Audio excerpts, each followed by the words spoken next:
Nous on fait l'amour, on vit la vie, jour après jour, nuit après nuit, sur notre...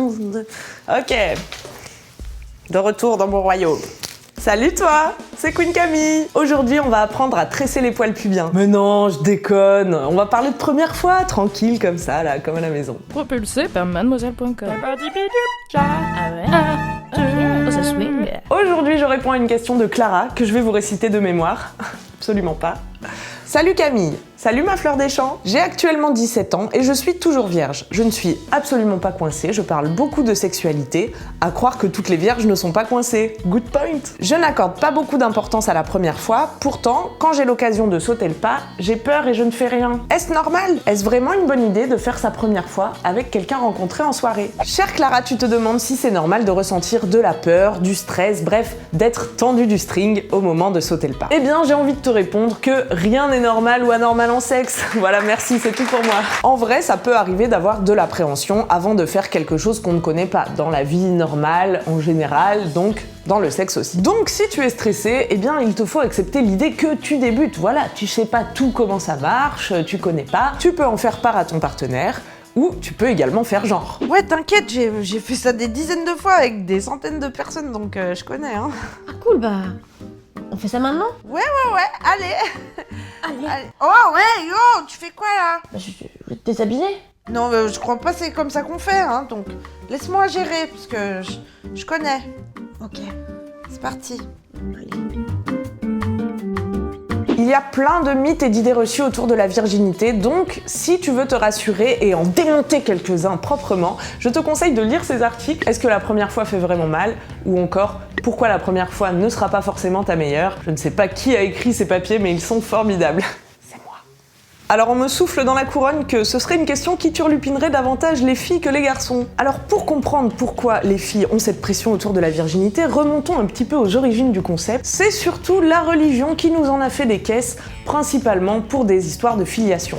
C'est une fille. Oui. Enfin, on dirait quand même vachement un cactus de Clarisse, hein, mais je... Tiens, prends ta fille. Non, mais alors, je ne sais pas si c'est ma fille, tu vois. Enfin, prends-la. T'es sûre que t'étais vierge? C'est quoi exactement ta relation avec Michel? Michel, c'est un ami, tu le sais bien. Oui? Je le sais bien, oui. Enfin... Ah, Michel. L'ami. Donc, pour être sûr que les bébés soient bien les bébés des papas, on nous a fait tout un foin autour de la virginité en faisant un truc hyper fort, hyper symboliquement très précieux, que tu vas perdre pour toujours, si jamais un zizi rentre en toi. Ah oui, parce que quand on parle de première fois et de virginité, évidemment, on parle de pénis dans le vagin. Tu connais. Or, il peut exister toute une variété de premières fois en dehors de la pénétration vaginale. La première pelle, le premier doigt, le premier deuxième doigt. Donc la première fois n'inclut pas forcément pénétration. Oui, du cul, excusez-moi, on peut savoir ce que vous faites là? Bah là, on serait peut-être éventuellement pour faire l'amour. L'amour? Là, faire du sexe. Le sexe c'est pas ça, monsieur, le sexe c'est pénis dans le vagin, d'accord? Pardon. Et on savait pas en fait, du coup. Vous saviez pas, c'est écrit juste là. Ah oui, c'est juste. Une fille qui ne coucherait qu'avec des filles, par exemple, a eu des expériences sexuelles, elle n'est pas vierge en soi. Car oui, le saviez-tu, 2 filles peuvent faire l'amour, la preuve en image, dans cette magnifique boîte à cul. Vous avez remarqué ça? Bizarre. C'est très étrange, c'est comme si tout était centré autour du mâle. Un peu comme si nous vivions dans une société patriarcale. Ok, donc la petite mise au point pour désacraliser le concept culpabilisant de virginité, c'est fait. Moi sur ton chemin, j'ai vu l'oublier carré.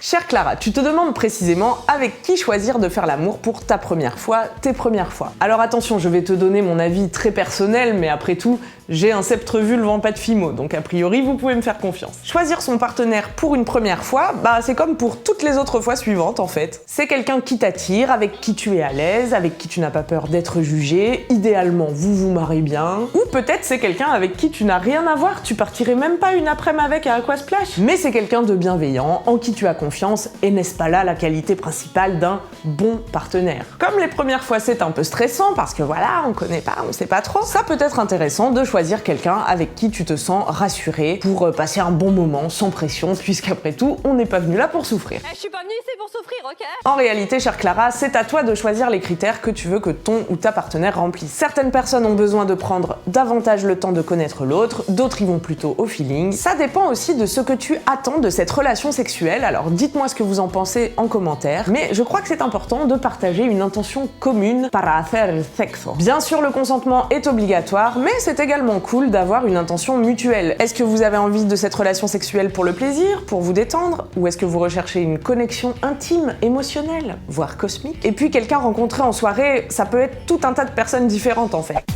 On va chez moi? J'ai une capote. On n'est pas pressé, tu sais. Mais tu t'épiles quand même, j'espère. Mais le sida, c'est un peu une rumeur quand même, non? Hey, tu connais le dab? Ça fait comme ça. Donc, chère Clara, est-ce une bonne idée de faire l'amour avec quelqu'un rencontré en soirée pour ta première fois? Eh bien, c'est à toi de me le dire, chérie. Qui que tu choisisses, n'oublie pas de t'écouter, de communiquer pour bien niquer et de te protéger. Si tu veux me poser une question, si tu as besoin de réponses, de conseils, de cul bien sûr, hein, j'ai d'autres domaines de compétences, mais je suis pas WikiHow non plus, eh bien tu peux m'écrire à queencamille@mademoiselle.com. Je te retrouve vendredi dans Coucou le cul, le podcast sexo que j'anime avec la meilleure gynéco Doc Berlingo pour répondre en direct à vos questions sexo. Suis ton instinct bébé, abonne-toi. Allez, bonne bourre, bye.